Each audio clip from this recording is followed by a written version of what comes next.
We had an oil leak, pretty bad oil leak. We lost like a quart in like I'd say a week after I posted those 2 videos of doing the fuel pumps and stuff.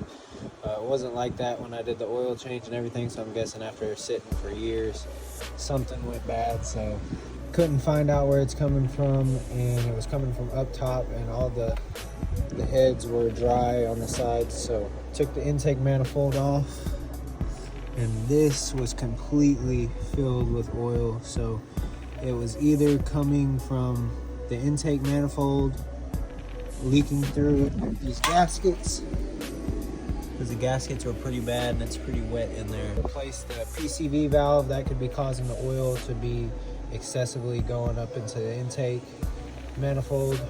And I have an engine coat on for this MDS sensor right here, so we're just going to replace that while we're under here just in case.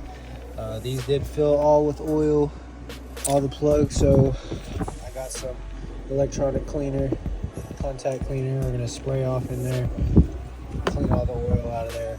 We got new intake gaskets and a PCV valve we're going to throw in, and then the new MDS sensor as well. These are pretty pricey. Just for one of them, it was like $120. All right, y'all, this is the next day. After installing the gaskets on the intake manifold, I think it fixed the oil leak. We replaced the MDS sensor. We replaced the PCV valve right here. So far, it ain't lost no oil like it was. Like I said, it was draining onto the ground, steady dripping onto the ground. So this whole canal was filled with oil, and it was just leaking down the back side of the engine.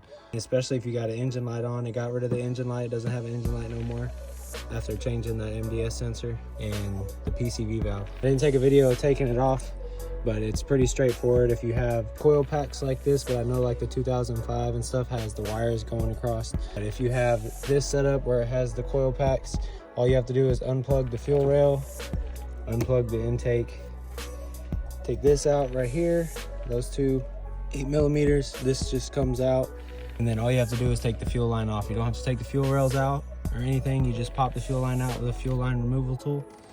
So you pop this fuel line out with this tool right here, unplug this sensor right here, and then there's another hose in the back of the intake back here, and that's it.